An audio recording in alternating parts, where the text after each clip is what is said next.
Hello, ladies and gentlemen. Welcome to the Turnstiles podcast. My name is Matt Smith, or Matthew Smith, whichever one is your preference today. Can I call you Mr. Smith? You can call me Bob if you want. All right, Jimmy. Yes, Jimmy Bob. Who are you? Hi, I'm Nick. I'm the only guy here who's not a film critic. Cool. That's right. We have another guy here today. We have a guest. Guest, introduce yourself. Hello, my name is Sean Reinert. Used to be of Some Film Snobs, but now I'm just kind of doing my own thing. But here we are. Yeah, now you're just a film snob. You're your own man. You are a solo agent. Pretty much. Me, I am an independent film snob. I do the film snob, Some Film Snobs channel still, and I do my solo stuff, as you can tell. What a thing. So, Sean, I don't know if you've seen the podcast at all. I'm trying to. Yeah, I probably have. It's just I have. There's so much going on and so much I have to watch and hear now. I'm just kind of like everything kind of blends together. If that makes sense. It makes perfect sense. Life blends together, Sean. Believe me. Thanks, Twitch. You had to email me now. Okay. I just finished a stream, so. Oh. Okay. Anyway, so yeah, today we've been evolving this podcast because first episode there was a lot, and then we cut down segments and we rearranged them. The way it goes is like this: we have upcoming videos, which is a loose thing because these things take forever to edit. And by edit, I mean like, what am I trying to say?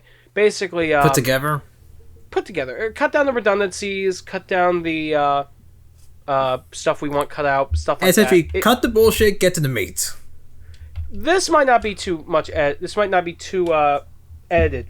Anyway, Who knows? but still, upcoming videos. Then movie talk, as we're calling it now. That's the official name for the movie review thing. Okay. And then Fireside Chat. We just chat about topics, and you can throw in some random ones if you want, because it makes it more spicy. All right, upcoming videos. Thankfully, I posted it on the Discord chat, so we can just look at it together. So. The Hitman's Bodyguard is the first episode on Flix. I'm still in the scripting phase, and even then I'm not sure if The Hitman's Bodyguard will be the first episode. There are like 3 candidates for episode 1. Charlie's Angels, that awful reboot that came out with Kristen Stewart. The movie Cruella. Wait. Is that the Twilight chick? Yes, she is. Oh, dear God. She's more than that. Oh, God, help us. She's more than that. And she's not the problem with the movie. Okay, it's good. Not a very good movie. No. She's not the problem. And again, the movie Cruella, the Cruella de Vil weird reboot thing. That's like, anyway. Yep, trying to redeem a dog, a person who wants to murder dogs. A dog killer. Yeah, I don't know how that's gonna work when they do Cruella 2. Which, by the way, they're doing Cruella 2. Thanks, Disney. Way to ruin your own past. Disney, stop sniffing the glue. Please. I mean, if Disney sees money in it, they're gonna make it. So that's just how that's they are. True. It kind of sucks, but It's money a drug? Wait, that would explain everything. For Disney, Hold on. Disney it is. Hold on, I need to grab some scratch.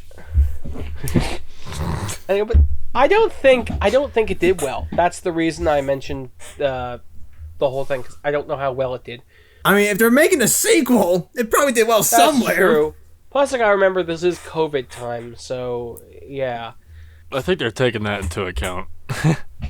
Probably. Modern Flix, by the way, it's a new show in development where basically it's like Retsnobs, but modern films. But modern movies of the last 5 years or so. Mm-hmm. Yeah. Yeah. And on the Some Film Snobs front, we've got 2 videos. Catwoman and Army of Darkness. For Christ's sakes, the Catwoman video. That video is taking forever. Yeah, this video seems cursed. I saw it was delayed again. I know. It's like I like punishing myself. I'm a glutton for punishment. So you're a masochist. Yes. Let me tell you why. I should clear up there real quick. It's delayed as of October 8th, so when we're recording this. So this could come out after. I'm not 100% sure. It's probably gonna come out long after. So it's delay after delay after delay. But at this point, what is upcoming on October 8th, I almost said April, that was stupid. October 8th, as of October 8th, Catwoman is still upcoming. Put it this way, technical issues. I was recovering from my cold and just I need more material. I need more resources for like references and stuff. Pretty much film clips. Pretty much, yeah. Are you plagiarizing, Matt? What are you, Cinemassacre? Yes, Plagiarizing Monster Madness, huh? I had to make sure. I had to avoid that as much as possible. No, I'm teasing. Yes, actually, I am. I watched James Ralph's review of Catwoman, and that's where half my script came from. Quote James Rolfe, do you want me to suffer? Yes. Do you want No me time. I have no time. I have the kids, the wife, my cat, my dog, I had to do the nerd character that I've grown. I've lost complete interest in 5 years ago after the movie. I have to continue him until the end of time. It'll be a sad day when I see a 70, 80-year-old James Ralph in the nerd costume, fully bald, all wrinkly, and just white eyebrows. Barely able to even screech. I just love all the memes that have come from Cinemassacre lately. I know, it's Cinemassacre it's Truth is where it comes from a lot, but I don't want to get too into it. But anyway. Basically, yeah. Army of Darkness is the other Retsnob video coming out. Because of Catwoman, I'm going to scale back the Snoboween 3 to make it easy to actually finish. Mostly the review, because the sketches aren't too hard to do. It's just a matter of placing and timing, but the placing of footage can essentially, be hard. Catwoman is the favorite child here. It's the favorite child here. Probably, yeah. It's the most elaborate. It's the longest Retsnob at like 24 minutes. Jesus. I couldn't believe it either. There have been some trims here and there, but even so. Anyway, now let's get to the movie talk before I ramble forever. Okay, Halloween 1978. That's the film I'm going to be talking about. One of my all-time favorites. Yeah, Halloween's fantastic. I actually saw it in the Paramount Theater with my dad back in 2019, I believe. What's it? Oh, you were there? Yeah, the horror-thon. I was there. I was there too. I was at the whole horror-thon actually. I was at like same here actually. Yeah. Wow, so you could have met each other and you would have never known. Now that's amazing. Mm-hmm. What can I say? Halloween. What can I say? I just love horror stuff. Don't you remember it getting delayed actually by like? Oh God, that's right. Because one person was starting a fight. Oh God, it was the film with the ghost one. I forgot what it was called. Shit. Hey. Yeah, so I think what happened was some kid was like.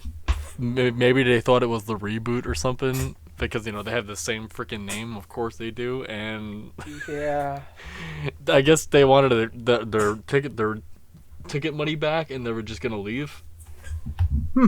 But they weren't giving them the ticket money for some reason. I think that's just assumption, but so I'm not sure if that's true. But that's what I think happened from what I heard based on a couple other people. Did this happen in 2018 or 2019? It was when they were 2019, something like that. Okay, that means it was the Texas Chainsaw Massacre one then, right? Yeah, it was like Texas Chainsaw was right before it. Gotcha. I remember you shot something for that, if I remember correctly. Yeah, I tried to, and I failed.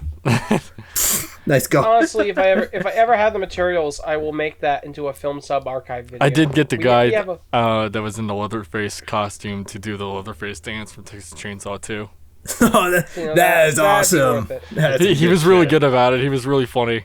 He was just like, "Oh, sure, that's a weird. You know your shit," and he started doing it, and it was so funny. Honestly, that's some good shit right there. I keep thinking about the archive now. Now I'm thinking about the archive. There's lots in the archive, including videos we're not going to talk about right now. We'll talk about them later. Oh, yeah, and also, sorry about that whole thing, man. Go on. It's okay. Honestly, I don't mind. It's a good, good little interaction. Mm-hmm. Okay, Halloween. I was going to tell you a story about how I first saw the movie. I basically begged my parents to buy the movie on DVD. I think it's the Anchor Bay DVD from 2008. I think it was. The 2007 one with like the shiny slipcover. That's the one, yeah. That's the first own copy I owned. Yeah, nice. Me too. What a good movie. What a good DVD. I eventually I have the 35th anniversary Blu-ray, and I have the 4K Blu-ray, and I want the Shout Factory one. Yeah, I went from having the old DVD to the 4K, the old 4K, the Lionsgate 4K, and now I have the Shout Factory 4K after I sold off the Lionsgate one, and it's really good actually. I didn't expect it to be that much of an upgrade, but it actually looks a little better, surprisingly. Yeah. Nice. That's good. Halloween, the 19... So, I watched the... This is a childhood story. I watched the movie with my parents, and for some reason I would laugh during one of the murders. I don't think it was I don't know what kind of laugh it was anymore. I don't think I took glee in the character dying. It was more or less a bad way of expressing that I thought the death was cool. Was it the first murder? Think. Not the first murder. Because the first murder is kind of goofy. Not that one. Not that one. No. It's the one where the guy's getting a beer in the kitchen and then he's stabbed under the wall. Oh yeah, that one. Yeah. That one, yeah. I don't think it was funny. I guess it was my poor, dumb 12-year-old way of expressing how cool it was. Because it was a cool death. So pretty much you laugh like a madman. Matt, I'm going to send a Bible your way next time we meet you. Yeah. My parents were concerned about that. So they took the movie away. I don't blame them. Frankly, I support them for doing that. They had the right idea. They also took away Max Payne when I was 5. Do I blame them even harder? I mean, Max Payne when you're 5. I mean, honestly, it didn't fully. I knew what was going on was bad. Obviously, it's a good thing they did though, because there's that later level where you have to follow the bloodstream and the baby's crying. Oh God, yeah. I got upset, and I was a grown man. I would have been even more upset as a child. What the shit? I cried when I... Let me tell you something. Yeah, I have a story. that would have screwed you up. I cried when I lost at the claw machine.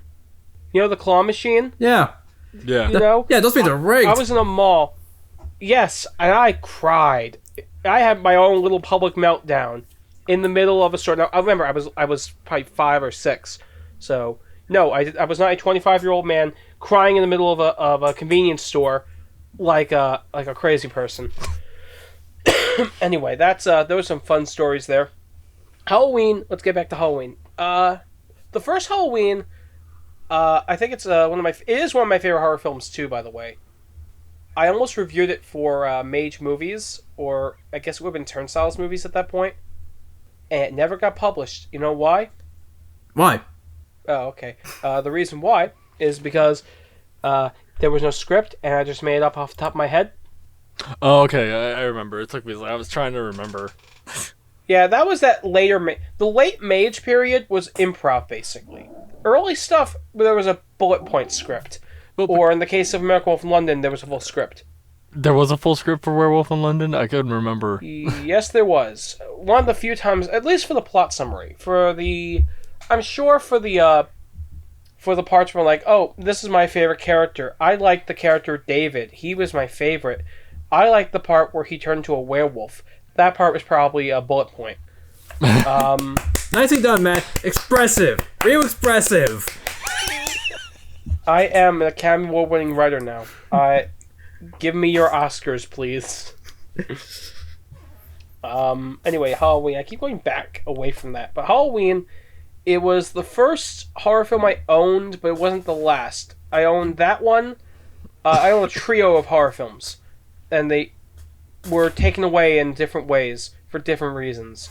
With Halloween, it was the fact my parents were probably disturbed by the fact I laughed to death.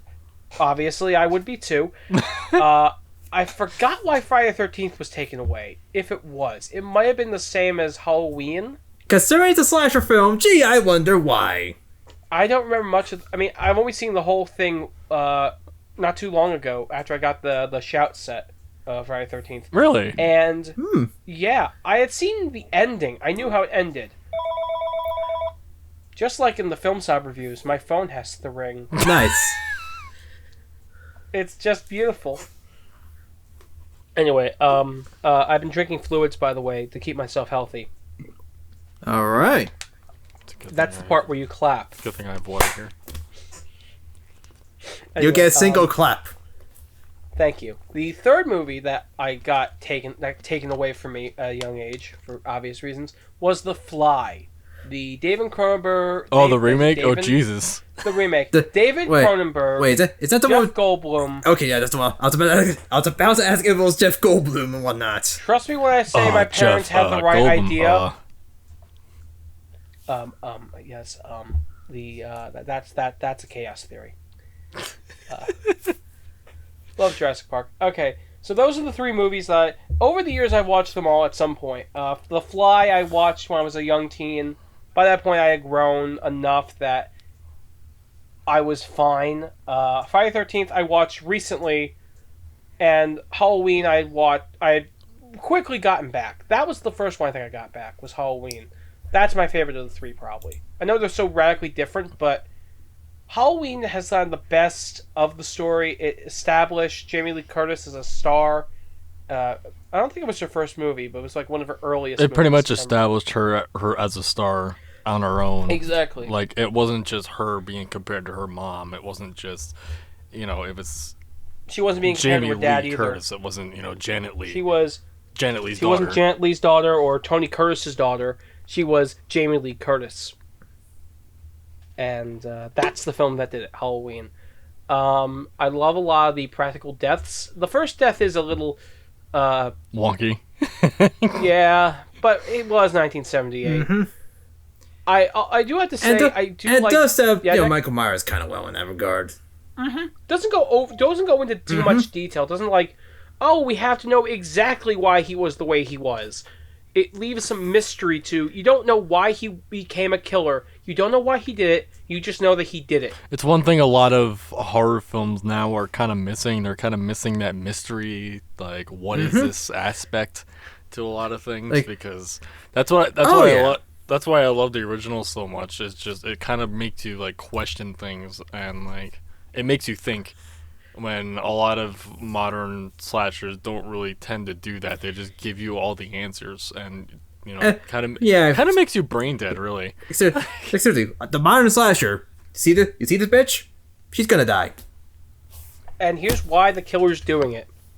Pretty much. Like I don't need to know all the time why a killer is going after people. Like the fact that they're killing should be scary enough, Like. Yeah. But you see, I think Hollywood thinks their audience is stupid. Mm-hmm. They're probably right, but I mean, one of the best cases I can say, just like a killer, who's just completely horrified because you have no idea what hell he's doing or why. The best example I can think of is Black Christmas. Pretty much. Oh yeah. And pretty much this stuff before I know, since believe it or not, I actually never seen the film. Unfortunately. Neither have I, but I know enough about it to be able to keep up about it. Mm-hmm. Are you talking about the remake or the original? The original. Yeah, the original is fantastic. Yes. Yeah, I've never seen the remake, but I've heard many terrible things about it. I've seen trailers for the remake, and clips where I was like, ugh, what the shit? Which remake are we talking about? 2006. Oh yeah, I forgot there's two. There's two remakes now. Yeah, I forgot about the other one. I know. Wait, which one were you talking about? The 2020? 2019? What was it? Yeah, something like that. Not gonna lie, I kind of forgot that existed, actually. I think everybody wants to forget that existed. Carrie always is not... I was doing a good job. But, thanks, Sean, you ruined it. Fuck. I think it was me that brought it up. Matt, I blame you then. Always blame me. Now listen, Nick, you know how bad the movie is? Carrie Elways mentions...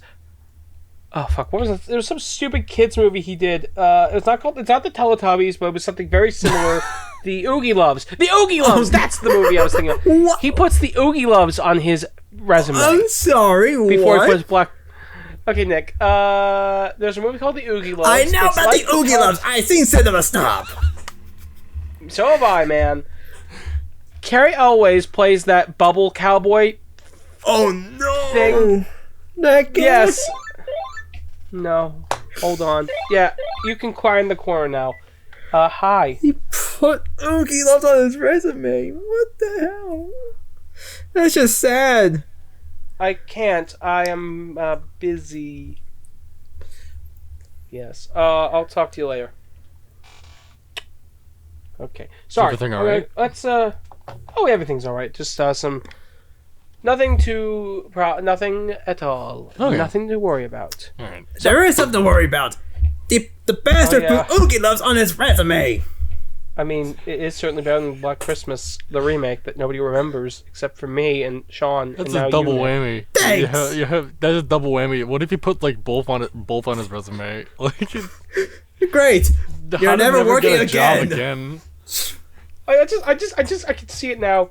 I see you were in The Princess Bride. Oh yeah, of course, As You Wish. Yeah. Oh, you were in Glory. Yeah, and Dracula, the Bram Stoker's Dracula with Gary Oldman. And you were in the Oogie Loves. And the 2020 version of Black Chris.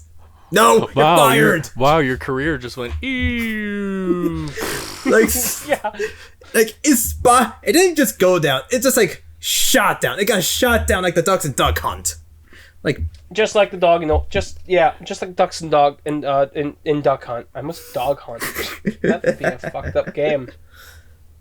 The NES game Dog Hunt. It's the rare bootleg game, actually. No, of course not. Anyway, so what is you know what else is notable about Halloween? It is one of the early John Carpenter films. it's true. Yes. And I love John Carpenter. My favorite of his films would probably be Elvis, 1979, with Kurt Russell. Wait, that And was him? That was him. Huh. Yeah. It's so funny you say that because like a lot of John Carpenter fans don't really like they know about it, but they don't really count it as part of his like film filmography. If that makes sense. That's a bullshit thing. Like, don't you dare insult my Elvis movie. Well, no, they're not saying it as an insult. They're just like I'm kidding around a little bit. I think admit. they're just hard. I'm playing the petty boy. I think they're just hard nuts. Like they go a little too much to that whole thing. Some do, I think, and that's okay. We all have our passionate things.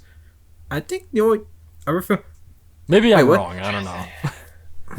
I certainly feel like a lot of some of his later films probably get thrown out before they throw out Elvis. Yeah. If they do. Yeah, a lot of I need to. yeah. I need to Escape remember. from LA. Was- Oh yeah. I'm sure John Carpenter skips his later films too. Oh yeah, like the more recent-ish film I've seen of John Carpenter was Ghost of Mars, and it was Oh yeah, I don't know about that one. that film was. Is that the one with like the space zombies? Yep. Yeah. Like Yeah. that was a film I saw as a kid. And I thought, what the hell was that? Is that his? Is that John Carpenter's 1941? What do you mean by 1941? 1941, as in like the Spielberg film.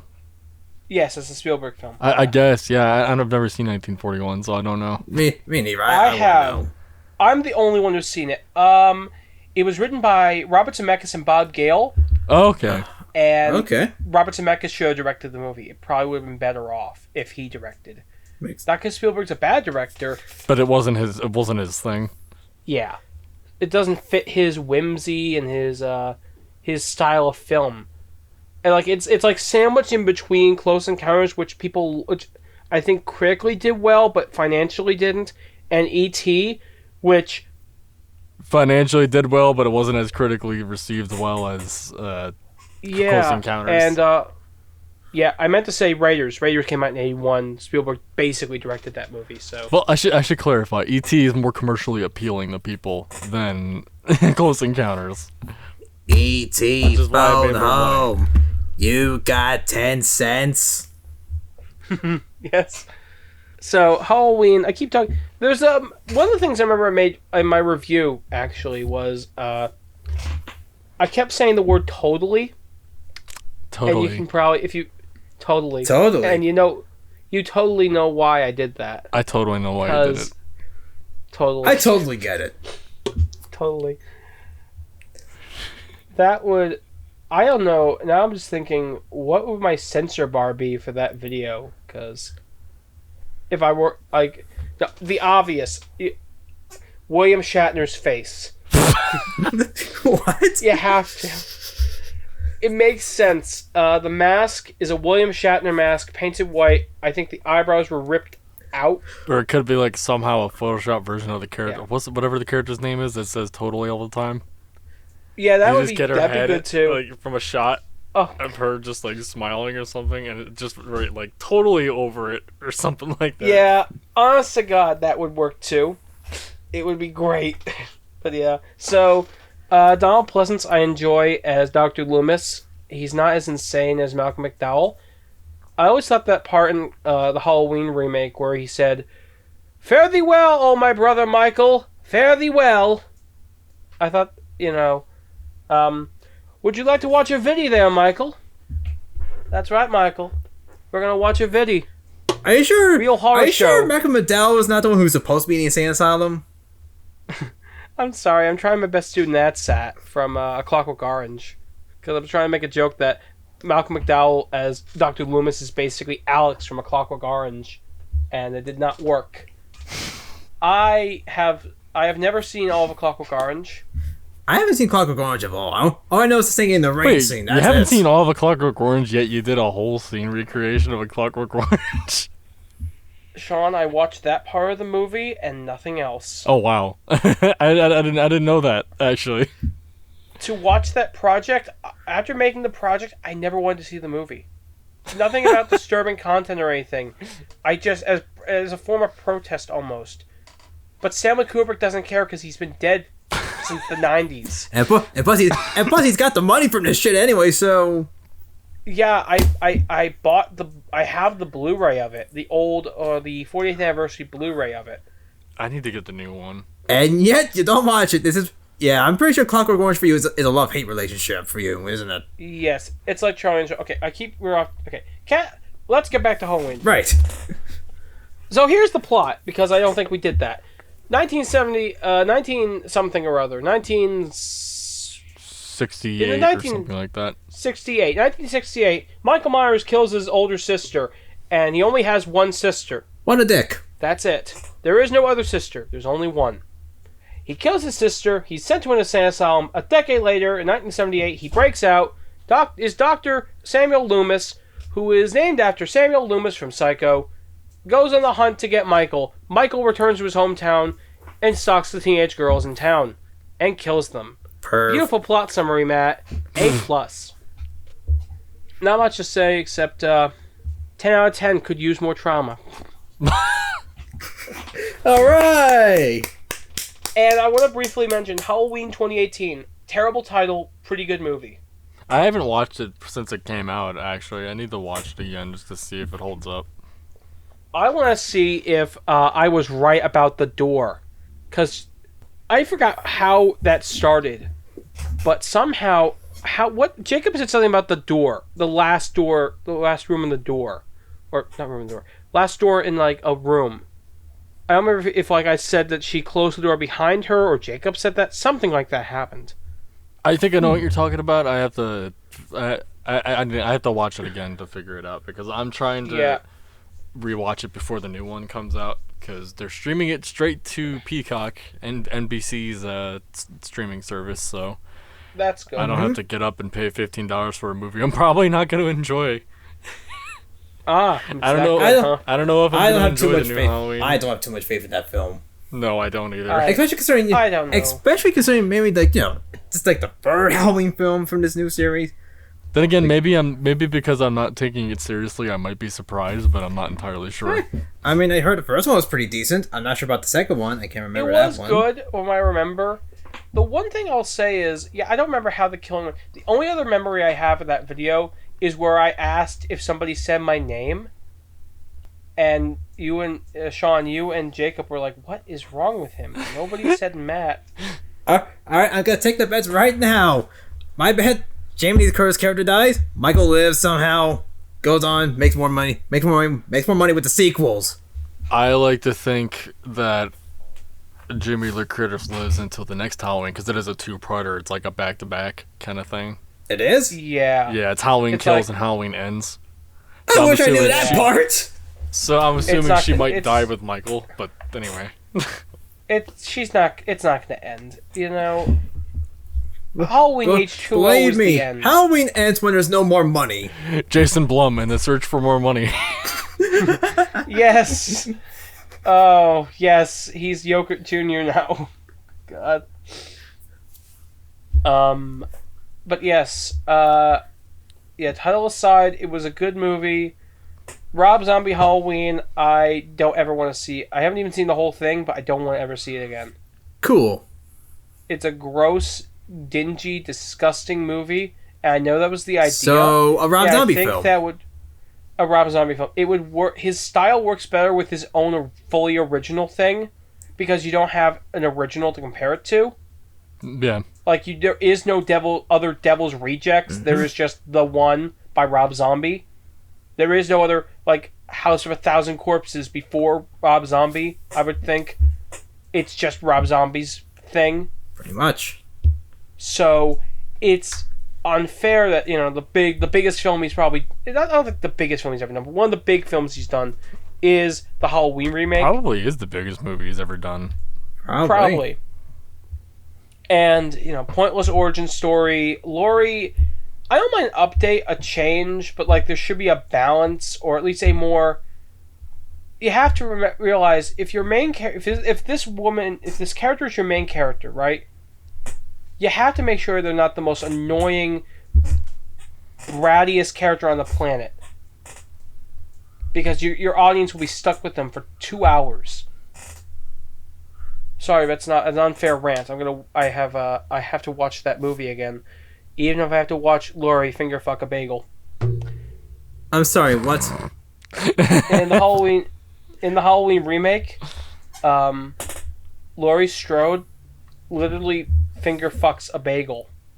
This just brings food porn to a whole new level. I forget the context, but like even out of context, it's really funny. It is. So that's Halloween in all its forms. Halloween food porn edition. Yes. Nick, it is your movie now. Oh, shit.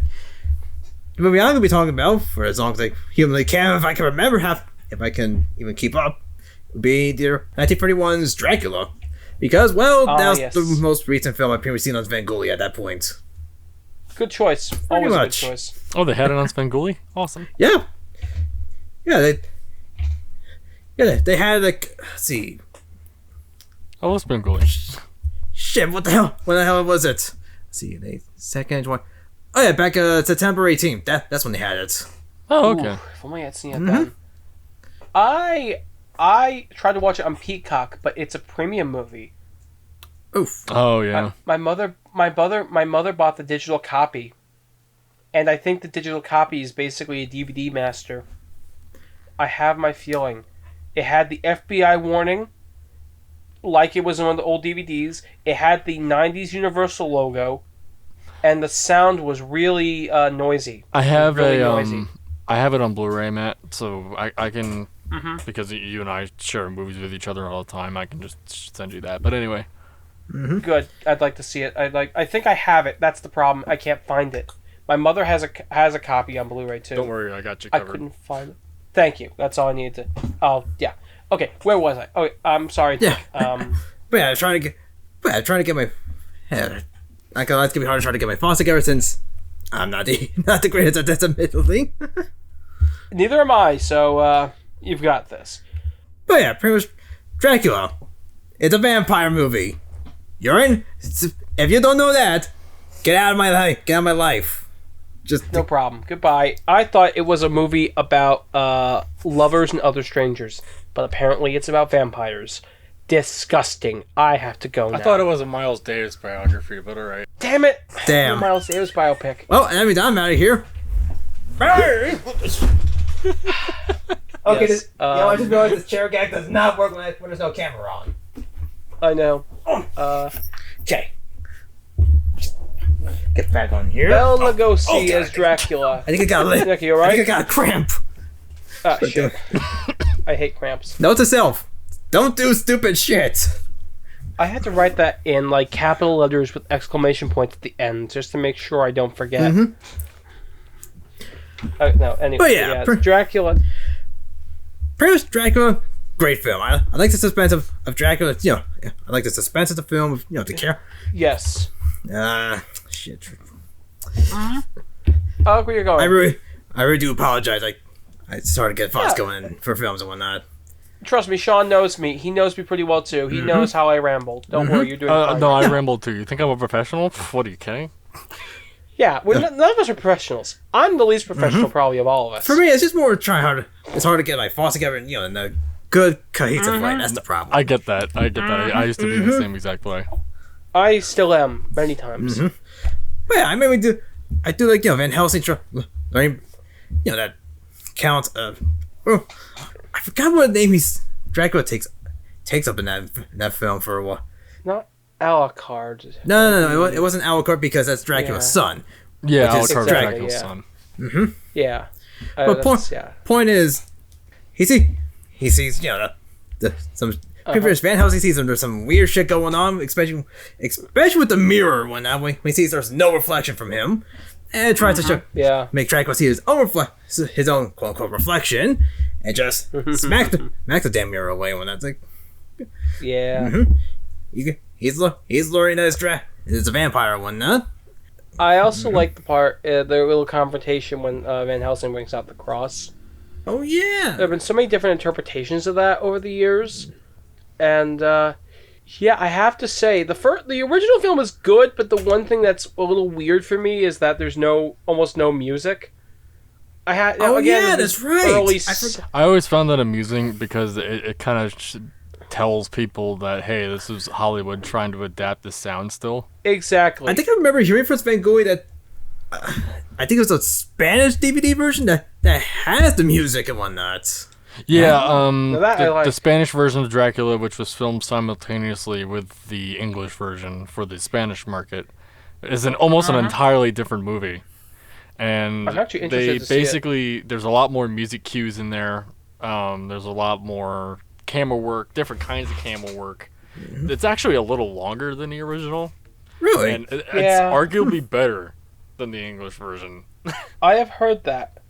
And I'm sure that has subtitles for the people who do not. Yeah, it has subtitles.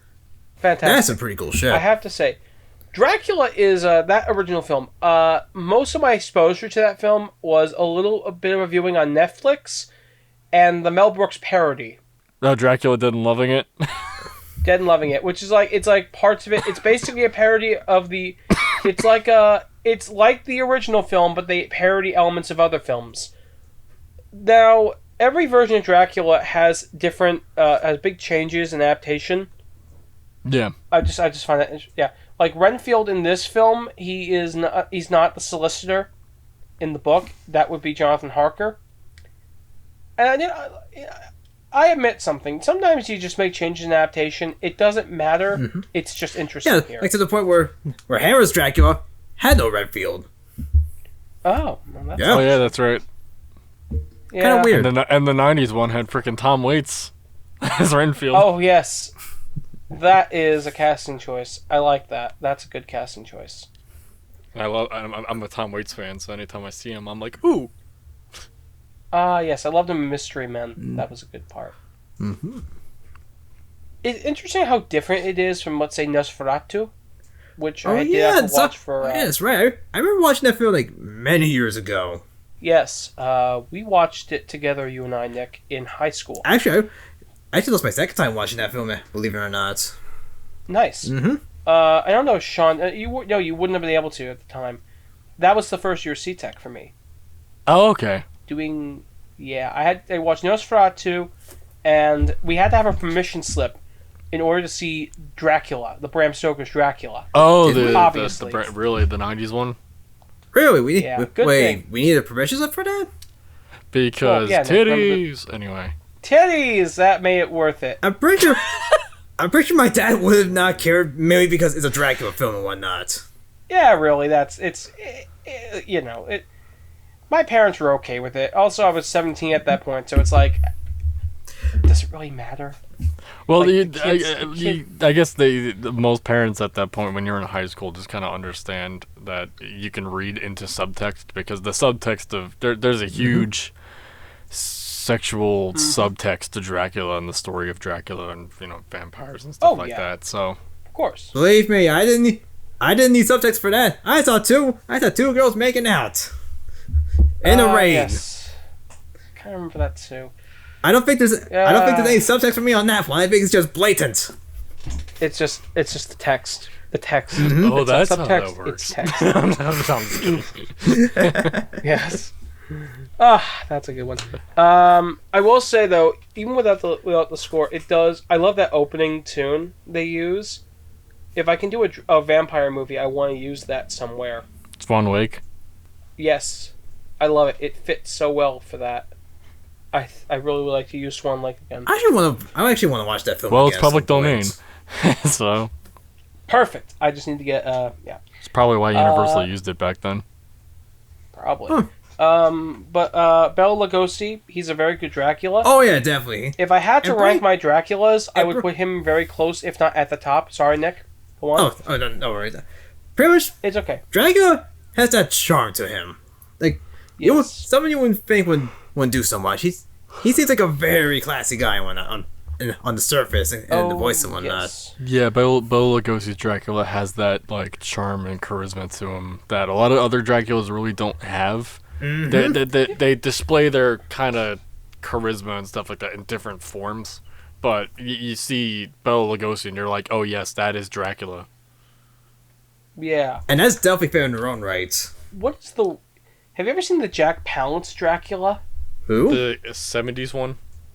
Yes. Wait, 74? I don't think I've seen it, but I've heard many things about it. Yeah. I don't know. The idea of Jack Palance as Dracula, it's like John Travolta as Dracula. No, he didn't actually play Dracula. But could you imagine? I think my dad's seen that film once. Hey, yo. My name is Count Dracula. I'm here to suck your... I'm turning to Christopher Walken. I'm here to suck your blood. You know, I just want to be here to suck your blood. I'm just here to do the blood. I don't even know how to do Christopher Walken. You see, Woody Allen, I need to suck your blood because I don't like you. I don't like you, Woody. You're a good... I just don't like you. You scare me. Oh, yeah. You scare me more than the car crashes in... I'm just remembering something now. I remember... Yes? In terms of a Dracula thing, There's actually a Hammer Dracula film that's for some reason rated G and whatnot. Yes, that's the one I know. What is it? Dracula Has Risen from the Grave is the one you're talking about. That's a good title. That movie has impalings, like blood everywhere, and it's somehow rated G. How is it rated G? Did the people even watch the film? Okay, did the people even watch the film, or was it Jeter as a sick joke? I don't think they cared about it. That's the thing. Because the MPAA was new, so they were just kind of like, listen, screw this movie. We don't want to watch it. Give it a G. Give it a G. Seriously, fine. Who thought this was a good idea? Kids love Christopher Lee. Yeah, they like. The kids love him. They like Dracula, right? They like these. They like this impaling shit, right? Yes, they're very sick little 6-year-olds. Like, seriously. Yes. And remember, my favorite argument, by the way, when it comes to anime movies, if anybody ever says that animation's only for children... Clearly, I've never seen a Ralph Bakshi film. I was going to say that, specifically. I was going to say, okay, great, so I guess it's okay that I show you 6-year-old Fritz the cat. Ugh! I had to use Fritz the cat. That's my favorite example. Because, actually, I have heavy metal. I have both heavy metals. Oh, you have both of them. Nice. Yeah, they were at a DVD sale. Also, okay. I saw some anime with I was at a book. It was like at the library. Somebody was selling movies, and for a fair or something. Wait. There was at a library. They were selling heavy metal movie. The movie's heavy metal. It was like somebody's from someone's home video collection. Somebody had an anime. A Blu-ray of an anime with a girl in a bikini, so you can probably bet she's one of those girls. Matt, I think you went to a hentai dealer. Don't worry, Nick. I didn't buy that one. I bought the heavy metal movies. Either way, I think you found that sort of person. Like, yes, I did. Very shady, probably lonely. I found a weeb in the wild. I'm sorry. Honestly, I don't regret it. It was fun to purchase that. Go on, Sean. That's fair. My movie review or. Oh yeah, let's get to. Let's get to your review. Wrap up Dracula before we forget. Let's be fair. Sorry, I was confused on what you were trying to ask. Yeah. It's okay. We all got a little. Okay. We all got a little. All right. Dracula. All right, so... Dracula. Film was great. The end. I liked it. John, take the stage. All right. So, Curse of Frankenstein. I mean, it's one of those films where like, it's just so iconic. Like, what else do you really have to say about it? But I figured I could just give my quick thoughts on it because, I honestly, I don't really think I've seen it. I haven't seen it since high school. And, when you're in high school, you have a vastly different perspective than when you do as an adult. Yes. And it still holds up. And it's still, like, it holds its own as a Frankenstein story. It's not the definitive Frankenstein story, I don't think. It definitely doesn't follow I think the book I either at all. seen it last year or sometime this year. I can't remember. As of recording it today, I saw it last night. Nice. It's certainly very different from the 30s version that everybody knows that was kind of the basis also for Young Frankenstein, the parody from Mel Brooks, which is one of my all-time favorite I love that one. ever. I love Young Frankenstein. Gene Wilder was a good writer. Peter Cushing is just amazing as usual. Damn right. Yes. It was one of his first major roles, I think. Yeah. Oh yeah. Actually, also looking it up, that was the first Hammer horror. It was? Ooh, okay. Yeah. Because I was trying to figure that out. I was like, is it really like one of the first Hammer horror movies? Because I thought there was something before. I think the second was Dracula, I believe. The second was Dracula, okay. I have to say, I really enjoyed Peter Cushing. He was a very good Frankenstein. Oh yeah, not your typical not your typical Frankenstein. And they're very good guy. And a very good Star Wars character. Yes, he's a very good Grand Moff Tarkin. Destroyer. Which they CGI'd later on when he, was dead. Oh yeah. Wait, what? They replaced him? They had no, nothing that bad. In Rogue One, they recreated him digitally. They used a life cast they made for the movie Sherlock Holmes' Smarter Brother, which is another Gene Wilder movie. They took that, scanned it, and they recreated Peter Cushing's face digitally. Okay, that's all right. I'm sorry, what was that? Wait, what's happened? Oh, great, now I'm lost. Fuck. I'm sorry. So to the Peter Cushing example. So basically, they took the cast they made of his face in 1978, scanned it into the computer, and made a CG face model of Peter Cushing for Rogue One. It kind of worked sometimes. It looked a little off generally, but it was at least a good attempt. Yeah. Either way, sounds very weird, and I just want to throw a Bible that film. Thanks. Yeah, that's what I did at the first screening. I just took my holy Bible that I have. Whatever Disney will do for those nostalgia bucks. Well, of course. What do you expect? Honestly, their handling of Darth Vader was probably the best part of that movie. Oh yeah, for me. I love the Darth Vader scene in that movie. It was kick-ass. Here's what about. I have not seen Rogue One, but here's what I know: everyone dies. The end. Pretty much. Roll. Yes. Curse of Frankenstein. I want to mention one of my favorite things. So in the movie, he needs a brain, right? Yeah. He needs to get. But can I just mention? I have a question. Why does he decide that? Let's give my creation new hands. Just, what reason does he have to just change the hands of the monster? Because he got to make it look like Christopher Lee. I don't know. Oh yeah, you're right. That's probably it. I don't know why it bothered me so much, but throughout I just I was just thinking of like a practical reason for like the film. No, yeah, you're right. Why are these dummies' hands very different from Christopher Lee's? I don't know. It's what we could afford, Jim. Yeah, Exactly. Sorry, Jim. Just throw in the script that he has to get new hands. Just do it. Just write it. Just go. Oh. And what else? Oh yeah. When he needs the new brain, he kills some professor, and he pushes him down the off the stair, not off the stairs, but off the balcony. landing. Yeah. The balcony. Yeah, he pushes him off the balcony, breaks the railing, and like later in the movie, I'm looking. All of a sudden, he never fixed the railing. It's still broken. Oh really? I never noticed that. Really? Yeah, he's just like Victor has priorities, and I guess they don't involve fixing his house. I don't know why Elizabeth isn't going, why is the railing still broken? Bitch, shut up. I thought she did mention something I'm working about here. It, maybe I'm wrong. Oh, then maybe I missed it. But Elizabeth, don't mention it, or I'm going to push you maybe down I'm the wrong, other one. because that'd be really funny if they just kept it that way. Honestly, it would be. Christopher Lee is a good creature, monster. You could definitely tell it's pre-Dracula, but you could also tell it's very Christopher Lee. It's Christopher Lee. I knew it was Christopher Lee. I was like, oh my god, why does he look so familiar? Oh my god, it's Christopher Lee. I could tell through the makeup and the weird hairpiece. Yeah. That it was Christopher Lee. I could tell. So not really too much else to say, really, but it's just a classic film that everybody should see, especially if you're studying film and horror and all that. And plus, that was the first time Hammer took their attempt at horror on that, so good on them. First time that blood was bright red. First time the blood. I mean, hell, they had some pretty damn good gore effects back for the 50s and whatnot. Yeah. I'd like to see more of their films. So, I guess we're moving on to the Fireside Chat. Essentially, we just talk shit with topics and whatnot. We have our list of topics. Do you see them, Sean? Yeah, I do. I have them right here. Good. Let's talk about them. Here we go. The Batman v Superman film. This year on Blu-ray. This year was a big year for DC fans.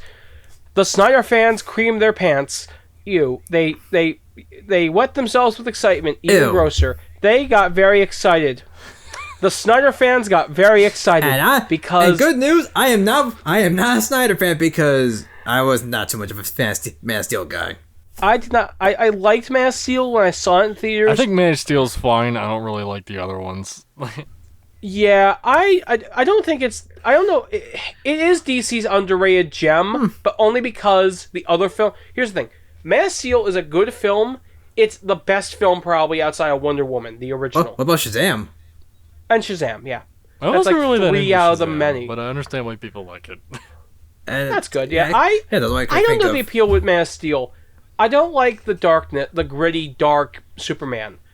I don't like it. I just feel so off and whatnot. I'm not saying he has to be so goofy, but I don't like where seriously, it's kind of weird, especially with a man who wears red underwear on the outside.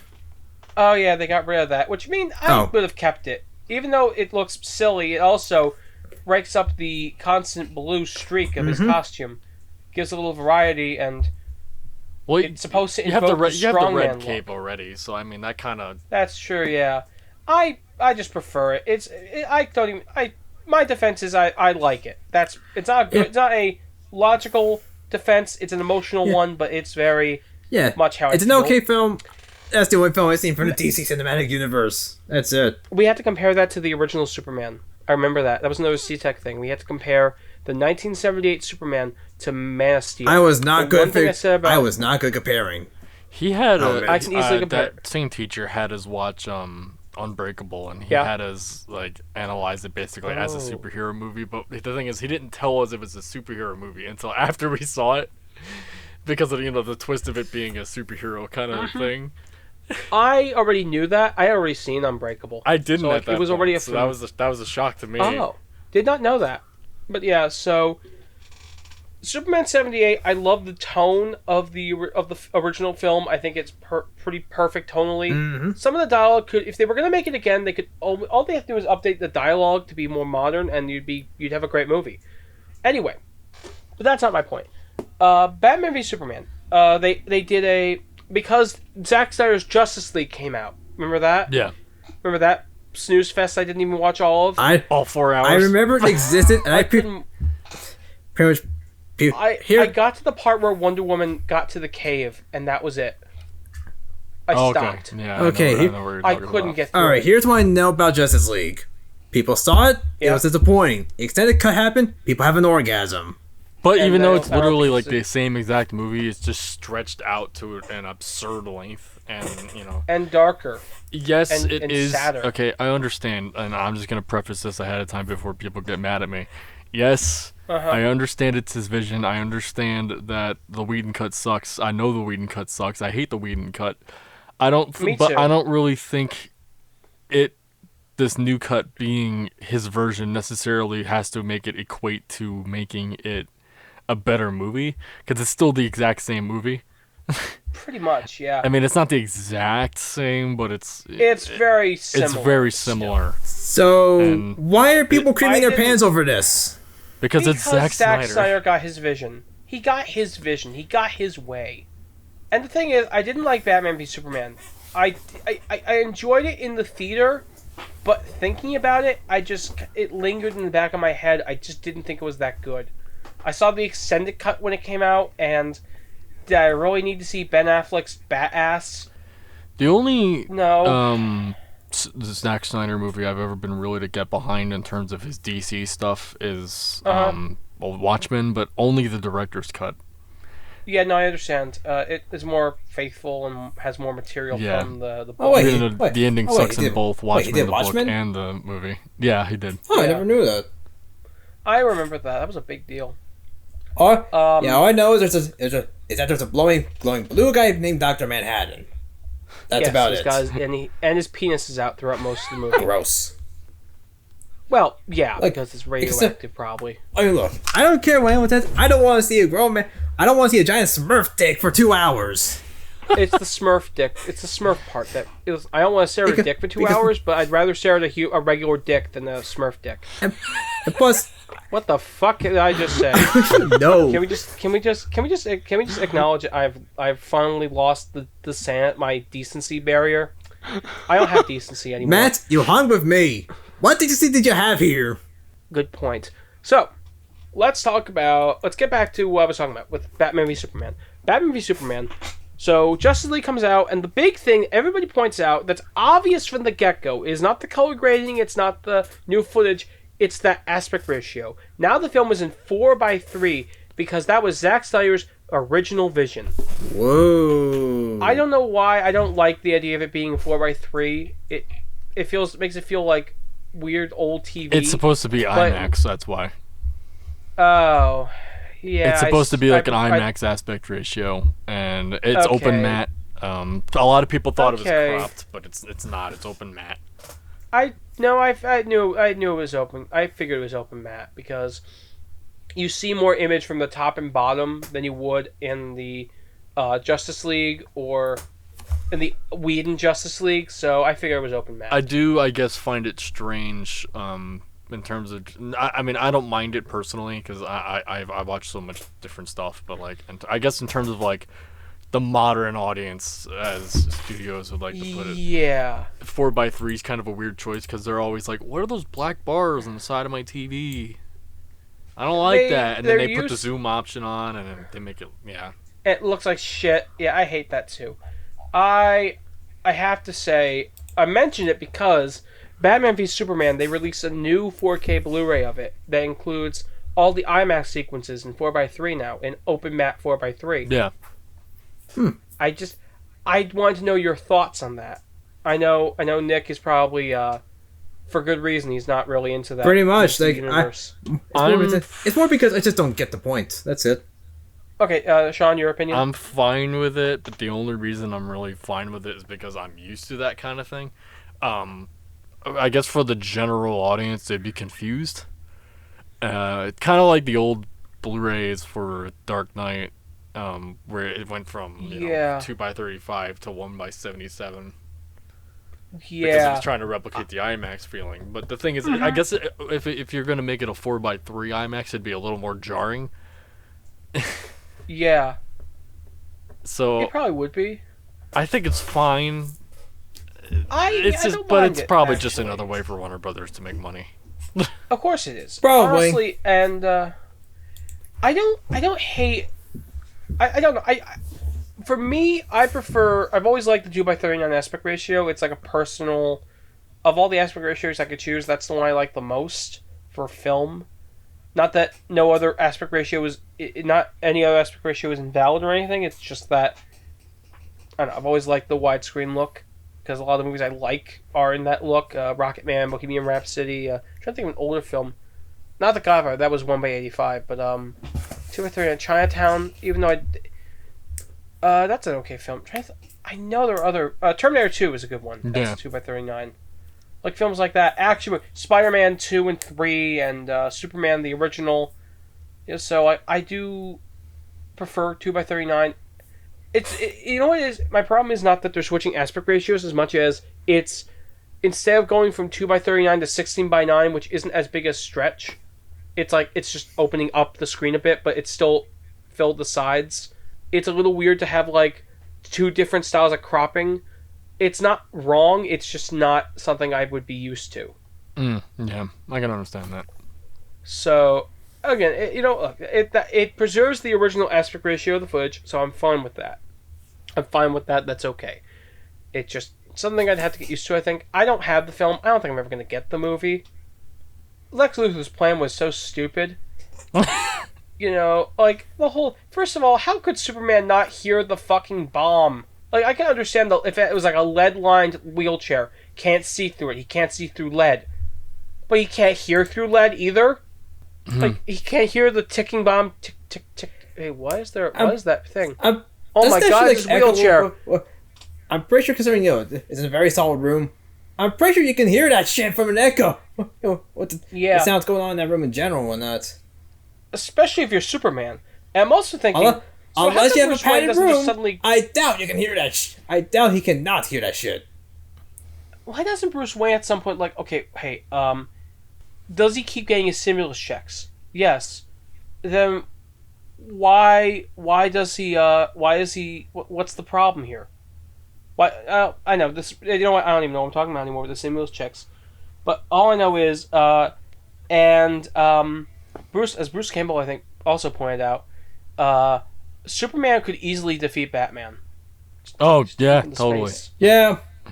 My father's been saying that for years, and then when I heard Bruce Campbell say it, I thought, oh man, that's cool. That's really cool. Not only does someone I love have that logical point of view, one of the great B-movie stars of all time has that same point of view, and there's nothing groovier. Anyway. Because I think he realizes the idea of a Batman v Superman thing is kind of stupid. Like... I know. And, Martha. Martha. Why did you say that name? Martha. Dumbest way to stop a fight ever. Yes, and Jesse Eisenberg was the best Riddler I think I've seen outside of Jim Carrey. Oh wait, he was supposed to be Lex Luthor. I'm sorry. I know that joke's overplayed, but it's because of the orange hair. He looks and acts like Jim Carrey's Riddler. Everybody used the Joker, but Riddler is the best comparison. And I mean, that's kind of the idea, I guess. They're supposed to be very eccentric, but I feel like, I don't know, it rubbed me the wrong way. And I like Jesse Eisenberg as an actor, but like, there's just something about that character in the way he was played that just didn't. He's Is he trying to do an impression of Mark Zuckerberg? Again? I guess so. I was trying to make a joke about him, Lizard, but anyway. Yes, he was. I was trying to make a joke about the Social Network. Yeah, the movie. No, that movie's actually Mark good. Zuckerberg. Really? Oh. The Social Network is a really good movie. Yeah. You know what I can think of is that Game Grumps moment and whatnot. Oh. Okay. But yeah. I have that movie. I could show you that movie sometime, Nick. You gotta see it. It's a good one. Wait, one of the best movie? Andrew Garfield performances. Social Network. The Social Network. Oh yeah, that's right. There's a lot of films I need to see when since, let's be real, yes. I am very uncultured in the film world. I have to show him Catwoman. I couldn't believe I have to show Nick Catwoman. I don't believe it. Oh god, your poor soul. And don't worry, he also has to see The Amazing Spider-Man 2. Oh god, your poor soul again. He has to see Amazing Spider-Man 2. And he has to see Spider-Man 3, which is the only decent movie. That one's okay. Actually, I want to see like a tiny bit of it. I actually do want to see the whole thing. Because I've seen the other two films and whatnot. Well, and with Spider-Man 3, because that's anyway. The one thing about Spider-Man 3 is there's a lot going on, but anyway. And that's kind of the studio's following that. Don't worry, Nick. If you have any questions, I'll definitely be able to answer them. I watch that movie a lot. I'm a hipster. I liked the movie before it was cool to like it. I liked it when I saw it in theaters. Neat. And I never stopped liking it, even when like everybody was like, anyway. So, the next topic of discussion is the Middle-earth 4K box set, or as I like to call it, a slight ripoff. A slight ripoff?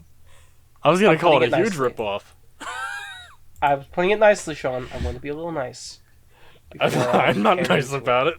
Let's. Okay, here's a question: what's Middle-earth in this case? Like Lord of the Rings or something? Like in Hobbit? this case, it's The Hobbit and Lord of the Rings. In theory, it's combined a cool idea. Into one set. But the problem is it's all the same exact special features except for like one new one, and that's it. Seriously? Wow, that's and they're charging like close to $300 for it. $300? Oh, screw that shit. Here's the thing. If they wanted to make it reasonable, 200. Maybe even 100. 150. I think it's like 250. 150. I think I'm exaggerating, but... That doesn't help! In fact, it's kind of makes things worse. But, like, it's the individual sets on their own, like, Lord of the Rings is $70, and The Hobbit's $70.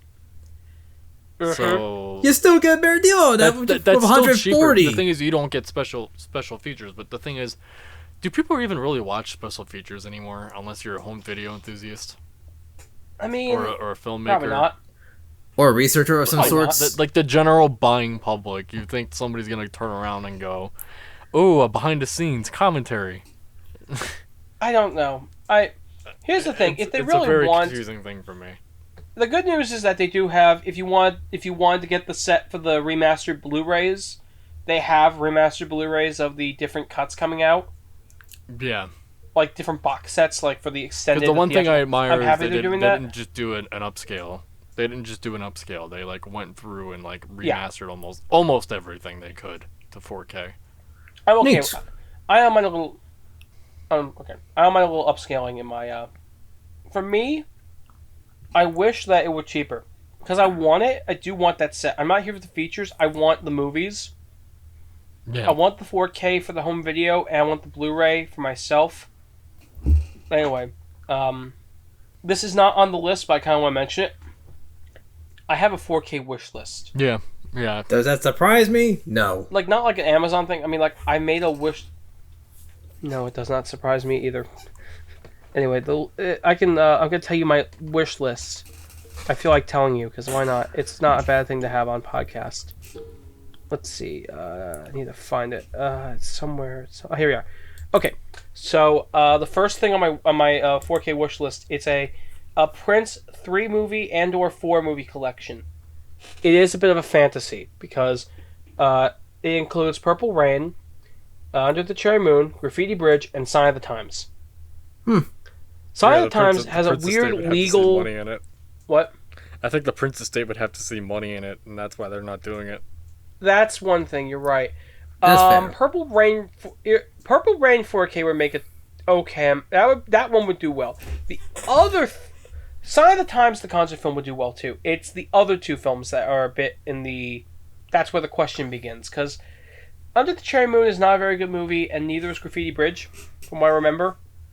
I watched them once when I got the Blu-ray set. I'm trying to remember if I've seen the other two. I've only seen Purple Rain. Same here. Yeah, Purple Rain... Sign of the Times is a good film. And what else is on this list? It's not making sense I'd want a 4K as a 4K. Yeah, that'd be cool. I would like to see that. It'd be very cool. A couple Queen concerts, Rock Montreal and Hungarian Rhapsody. They were the only Queen concerts filmed on 35 or higher quality film. Oh, I didn't know that. Yeah. At least it's what they say. Who knows? There might be more. But they do include... it would be nice to have those in 4K. They'd look nice, I think. Moonwalker, the Michael Jackson film. Despite giving a semi-negative review, I do like the movie a lot. I mean, the collection a lot.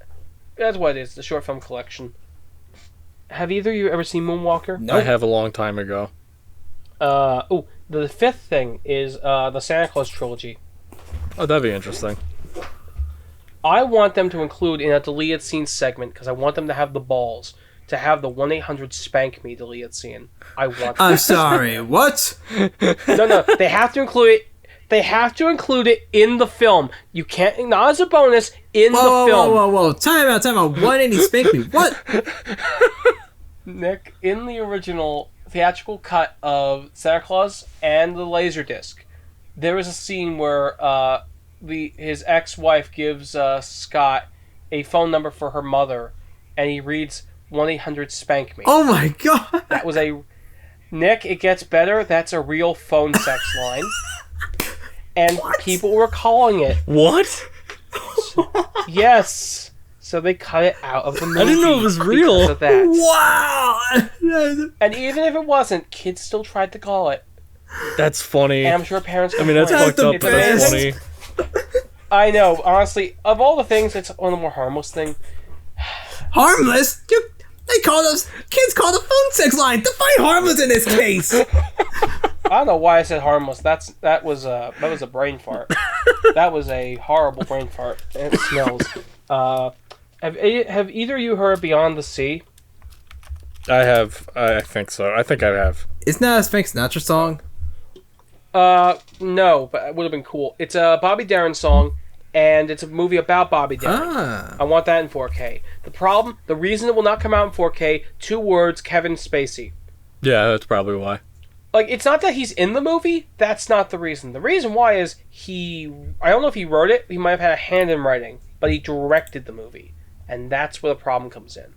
If he was just the star, it's a little easier, but he had a lot of input in it. So it's like, it's a little harder to separate Kevin Spacey from the movie when he's the writer, maybe writer and definitely director. Yeah. Okay, so it's I decided to look up the Santa Claus scene. Apparently, some comments said, well, I was like, here's why for why it's just not in, the modern day versions and whatnot. Oh.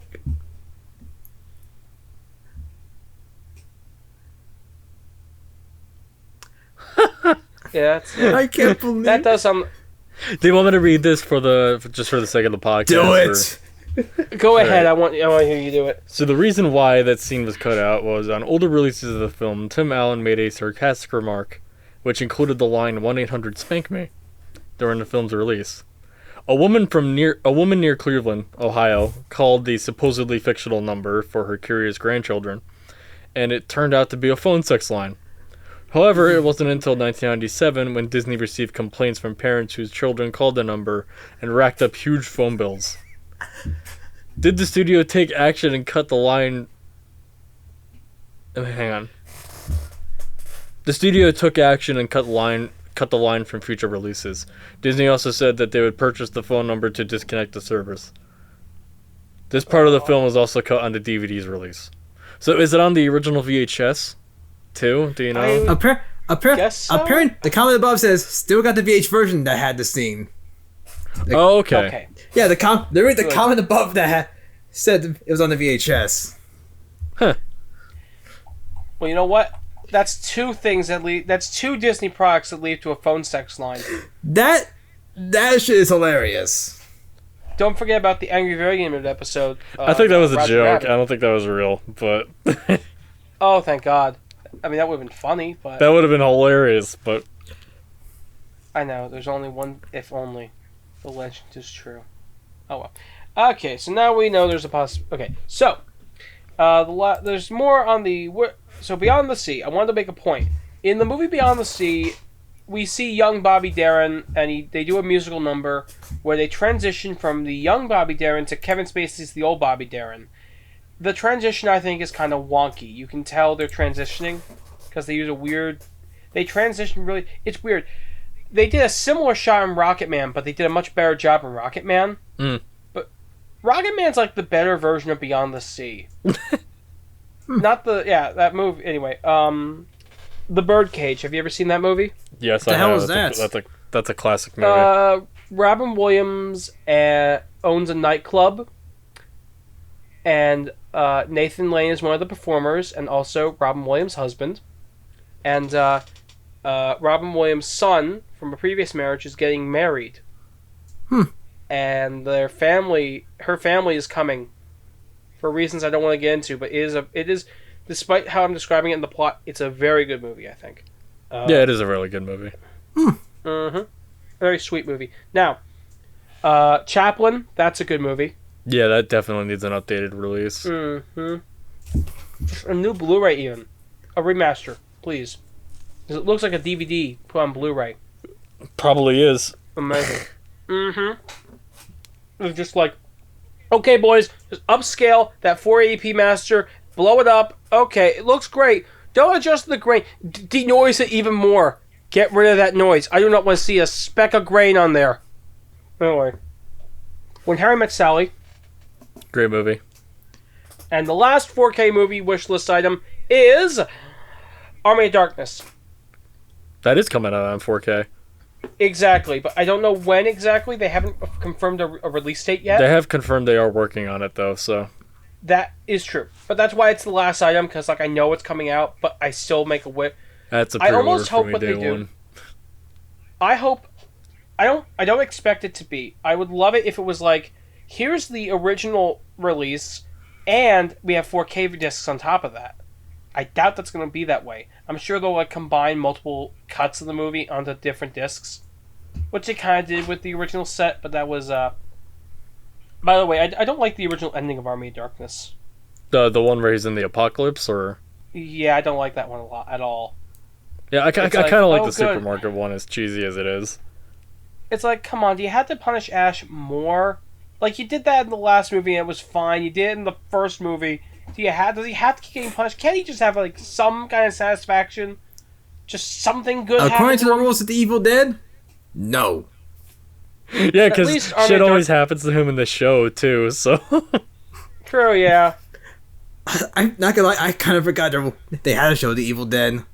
It was a good show when it was on. It's kind of sucks that they couldn't finish it, but I know. They canceled collection. It. Yeah, that's a bummer. Yeah, you can buy the set. You can buy the show on Blu-ray, either by itself or in the Groovy collection. I thought that was going to include the Army of Darkness. I know I shouldn't have expected that. I knew, but then I realized, nah, they're not going to have it rights. Yeah, because Shout Factory has the rights. Exactly, which is good because I already have the Army of Darkness and Army of Darkness. I have the Evil Dead's 1 and 2 in 4K. Yeah, I do too. And Nick, yeah, you're getting a hand-me-down. A hand-me-down. Yeah, I'm gonna give you the Blu-rays of Evil Dead's 1 and 2. Neat. And they do look good, so it's not don't worry about quality. To be fair though, I probably would have not noticed about the qualities anyway. You're right. Honestly, I'm not entirely a quality snob. Mm-hmm. Sometimes I am, sometimes I'm not. It depends on what it is. Anyway, I just care. Yeah. If it looks good, if the film's good, I just probably stop caring at that point. Yeah, I can agree with that. Me 3. I would like to get to back to the original topics. Right. Favorite albums. What does that mean? Well, let's start with you, Sean. What are your favorite albums? Well, it changes every day. It changes every day. All right. What's your favorite album as of today, August 8th, 2021 at 8:40 p.m.? I mean 6:40 p.m. I can't read time apparently. Actually, I was at Dark Side yesterday because I was dropping off some stuff to get Dark Side Records in New York, and I was actually dropping off some stuff so they can give me some money for it. They're gonna call me within a week. Good. But one of the records I picked up when I was there was Peter Gabriel's "So," which is my favorite Peter Gabriel album, and I've been listening to it actually like a lot today for some reason. Hey, it was good. But it's a great album. Just a phenomenal album. I mean, heck, that happens to me a lot when it comes to album stuff. Well, maybe with some songs and whatnot. But this is something really good. I just listened to for a good while on that. But I listen to all kinds of things really. But I like. Yeah. For some reason, that album I've just been playing a lot today. That's pretty cool. I remember for a period I kept listening to the song "Summer of '69," the Bryan Adams song. Matt, you're horny again. I listened to that a lot on repeat. I remember at some point I racked up 200 full listens. Jesus Christ! Of the song. That was like years ago before I got a different computer. Got my first real 6-string.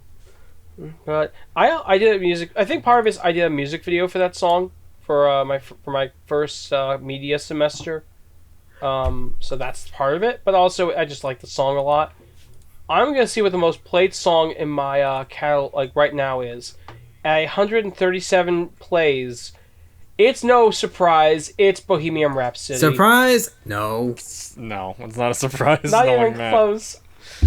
Knowing me, yeah, I'm not surprised. Like the entire top 10. The entire 10 is Queen songs. Yeah, the entire top 10. The entire top 10 is Queen songs. Surprised? No. No.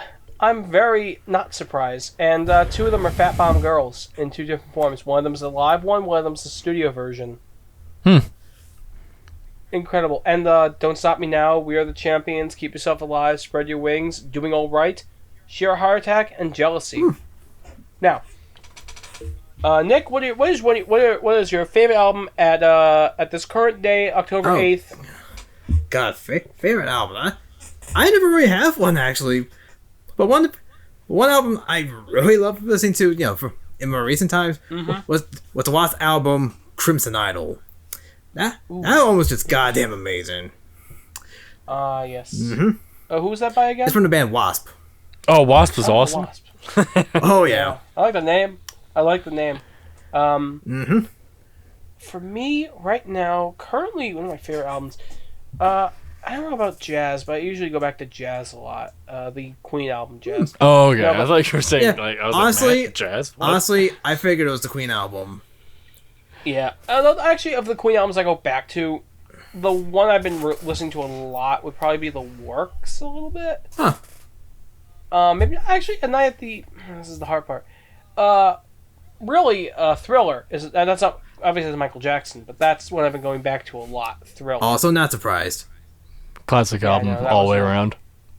Yeah. And plus, I know Matt for too long. He loves his Michael Jackson. He knows that. I think we both know that. Yeah. We've known that for you. Like, consider the fact that I did that Man in the Mirror. By the way, I still can't believe Man in the Mirrors are, the Film Snobs top video. Supposedly, yeah. I haven't looked in a while, but... I don't believe it. I still don't believe it. It's hard to believe, in a way. I don't know what I did in that video that made it so I think it's because it's Man in the Mirror. Because, before that video, wasn't it, a shitpost I made for the channel when I was with you guys? I guess. I mean, that was I the feel top like video. The last... Oh, yeah, the top video. The last one was Gen Z Nostalgia. Oh. That was her top video for so long, and I don't know what made that one so popular at all. It is a funny video. No, I do. I think that's it. Maybe that's it. Maybe people either find the video funny, or it connects to people on a deep I should level. say, I'm not saying it's funny because, we made it. I haven't watched it in a long time since I made it, because, we were just, pumping out stuff, so, that's the time that was that period. Yeah, essentially I decided to actually rewatched it because I was like, what was this video again? And then I was laughing myself silly because it was just that funny. Oh, yeah. It was. I think some of my favorite videos in Film Snobs, if we can talk about that. I love the YouTube Police. I do. Oh, yeah. I also love that it's not the remastered cut. We have a remastered, or you have a remastered cut somewhere in your, Somewhere. And it's never coming out. It's not worth it. It's never coming out of bits of his. It's cropped. Yeah, I don't like recolored. what I did with that.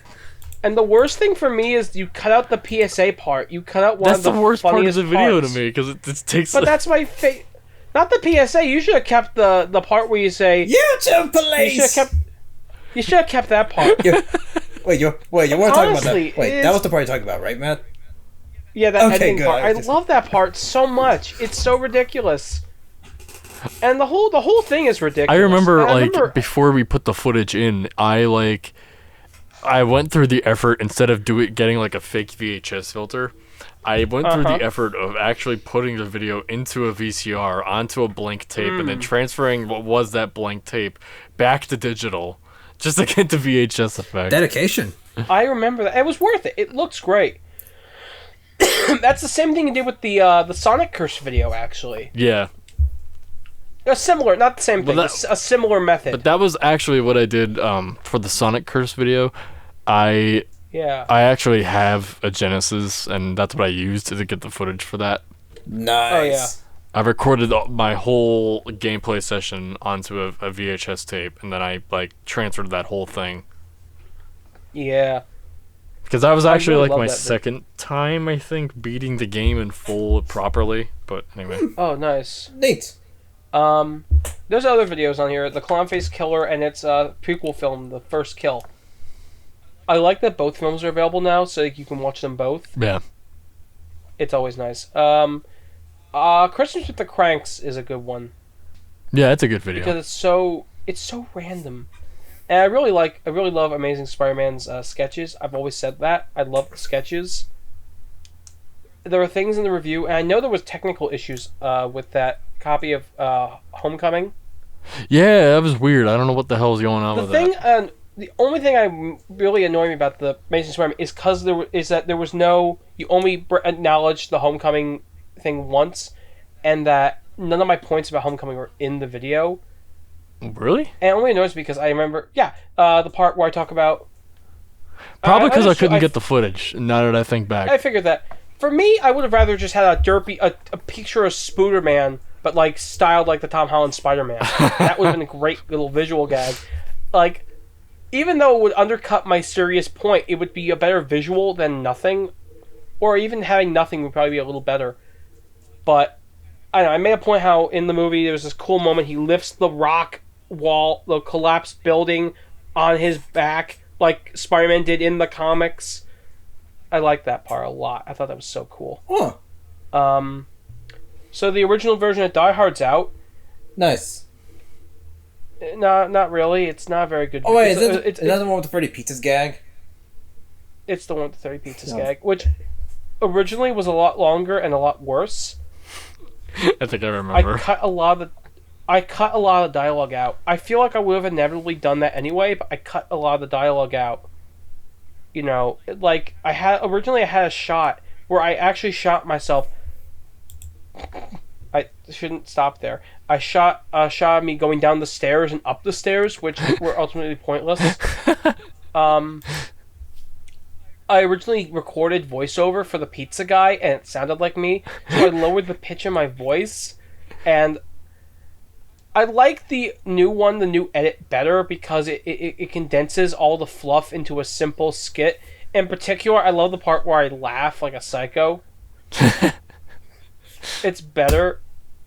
And I use the Kevin MacLeod elevator music throughout. That's funny. It's great.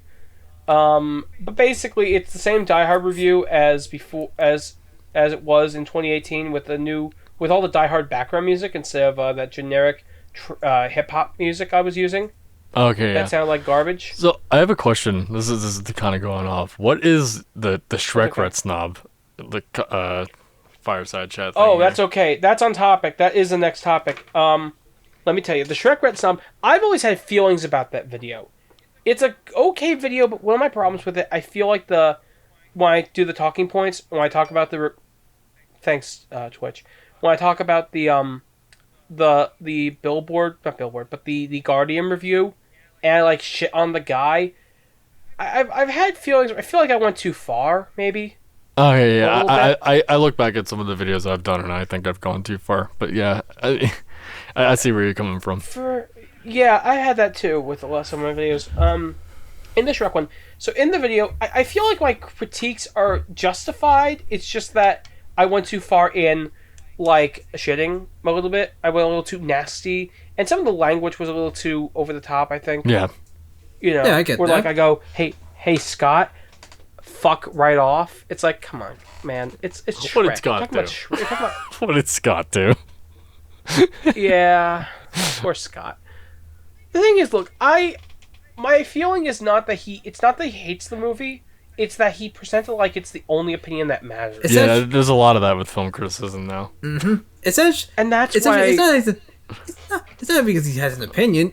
It's because he doesn't really do good with that opinion. Like, he's shit presenting it, you know? Yeah. He's just like... Pretty much. Like, he's like, this movie sucks because... the word I'm looking because for? It's not... Because this and this. Actually, wait, that's not making my argument look good, isn't it? It's okay. My favorite thing is the opening segment is Shrek has an outhouse with a working toilet. That's the first sentence. That is the first sentence. Oh yeah, now I remember. Nitpicky and bitchy. It's a stupid joke in a kids movie. Like, it is, but I mean, is it really worth pointing out in a review of the movie? Nope. Yeah, it's more like nitpicking. Yeah. And, like, I remember I had the post-credit gag with Eddie Murphy telling him to shut up. I love that. Speaking of end credit gag, Wild Wild West has one of my favorites, where I censored Rita's Selma Hayek's ass, like, gratuitous ass shot, with just Jack Films just, like, coming down. Just Jack's film censoring. I love that part. I like that little censorship gag. I thought it was funny. And my other favorite is the part where where I put Al Pacino's face on Kevin Kline. Oh yeah. I don't have to tell you what scene because it's great. The Shrek video. You want to know a fun fact about that video? I probably told you both, and you were there for it. What? It was made in 2 days. Oh you yeah. have told me that. Yeah, that's crazy. You did tell me that too. Yeah, I couldn't believe it either. I still can't. Considering the fact Catwoman's taken like months to make, the fact Shrek took 2 days is amazing. I feel like that's what Army of Darkness is going to end up being. It's going to end up being the fast-paced, the fast-to-make but good Retsnob video, where Catwoman's going to be okay, and maybe... oh yeah, you also used the darn artwork for me and whatnot. Oh yes, that Shrek artwork in that talking points. That was Nick. Oh, that Nick was made him? that artwork. Yeah, that was me. Yes, he did make it. He made it in like... I made it about less than a minute. Yeah, exactly. In like iPhone art, That's Notepad. that's really funny. And here's the thing. I love it so much. Here's the thing. Also with Shrek's name, I accidentally spelled it right. I meant to. I was supposed to make it sound like saying like shriek. Yeah. Oh, that's funny. It would have been great. But somehow I managed to get the name right. But honestly, though, and he didn't even make it for the video. He just made it and shared it with Pretty me. much. It was And then I just said yes. It was just a joke. And it was. It became a joke in my video because of that. I have to say, though, by the way, I'm looking at the Film Snobs channel right now. The thumbnail design for the Die Hard video, the new one, not a bad design. You want to know? It's based on a design Sean made for me for the original video. Is it really? Yeah, a little different. I color corrected some elements because the explosion looked weirdly like it was pasted from something else. Okay, seriously, I just look up. But that was typed in some films. I have to look now. I literally just typed in Some Film Snobs, maybe to see the thumbnail. And you know what's the first thing I see? Man in the Mirror. No, YouTube Police. YouTube Police, of course, they're listening. This bastard ass computer is spying on me. Also, the original Die Hard video, the original thumbnail in the Snobist video is not going to be yours because we never used that. I have the original thumbnail. I can just share it. Oh yeah, also I found it. Oh yeah, also cool thumbnail. Oh. Yeah, pretty much it's the same minor differences, like with the explosion being a little more color corrected, and that's about it, really. Yeah, so yeah, Shrek. I don't know. For me, I'm gonna try and do the next batch of episodes after the Snobmas stuff.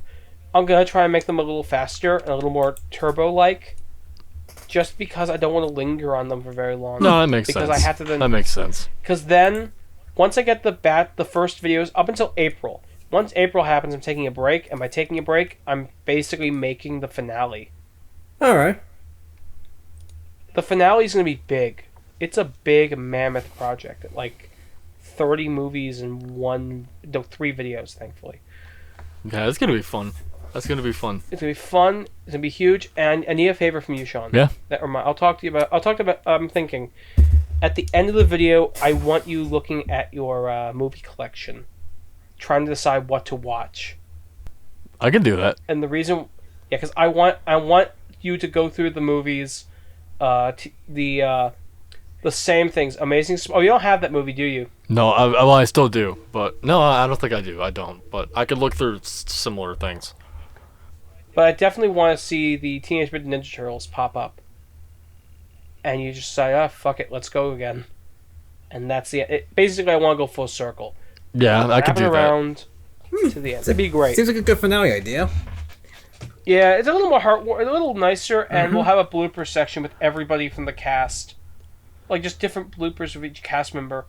So that's like, me, Sean, Jacob, Rob Romero, who plays Tommy, and Nick, who's playing the character of Greg in Catwoman, I think. Oh, okay. Mm-hmm. Yeah.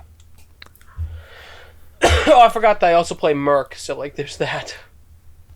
There's a topic. Do you guys know the Origins of Merck? I think you told me before. Tell me. I am listening. What? No, all I said, I think you told us. That's all I'm saying. Yes. What do you think? Oh, I want to hear what it is. I'd like to hear the story.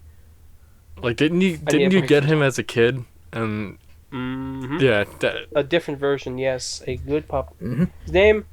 I have the original version of Merck up on my top shelf, hugging a stuffed animal elephant, and that's where it all started. He's a stuffed dog, and inevitably, I was gonna put him in. He has his own YouTube series, which was a terrible idea. There were no scripts, and they were bad.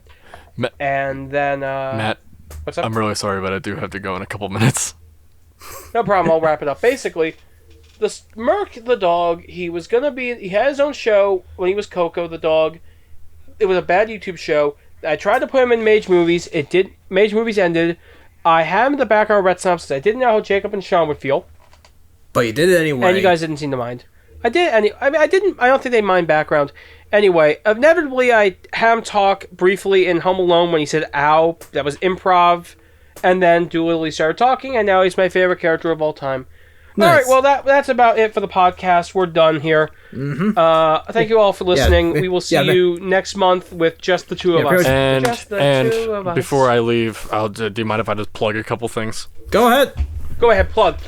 Just make sure to check out my channel, Reinert Media. I do a lot of vinyl stuff recently. I'm going to start trying to make more and more content. Yeah, like records. I'm a record collector. Vinyls are awesome, actually. I do like them. Yes, they are. And also check out the Instagram, Reinert Media, if you want. Mm-hmm. It's Reinert, I think, -media or _media, something like that. But yes. Just... those are my social medias if everybody wants to check me out. And I had a fun time being with you guys on the podcast today. So. Yes. All right. Thank you guys for inviting me. Hey, glad to have you here. Thank you for being our first guest. All right, Nick, let's do our... You know what? I've always wanted to have a good closing segment. I know Sean's probably gone now. Nah, I'll probably leave right now, but I'll send you the audio, Matt. Great, no problem. All right. I want to do a final word. So, Nick, what did we learn today? Well, we rambled on for a while. That much I can learn. So, yes. We learned that, and we also learned that Curse of Frankenstein, Dracula, and Halloween are great films that need to be watched in life. The Catwoman video... That Catwoman the video has been delayed since forever. And 1-800-SPANK-ME is an actual number. Yes, and Merck the dog has an origin story. Yeah. So, final words. It's been fun. It was fun having a guest here and whatnot. Yes, it was. It was very fun having a guest, and there's another one coming. Hello, Merck. Hello. Goodbye, Merck. Goodbye. That was fast. That was fun.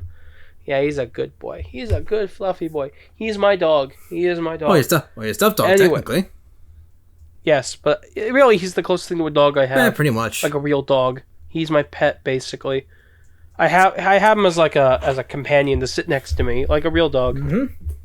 Because I just like to pet things soft. But I know my own strength. Anyway, so this was fun. Thank you all for. Oh, good God! My Lord! Now the cough shows up. Thank you all for listening. We will see you next month with the November episode. I don't know who the guest is. If there is one, we will see. We'll figure that stuff out later. Yes. Goodbye, everyone. Take care. C'est la vie. Goodbye. Au revoir. Peace. Goodbye. Peace indeed.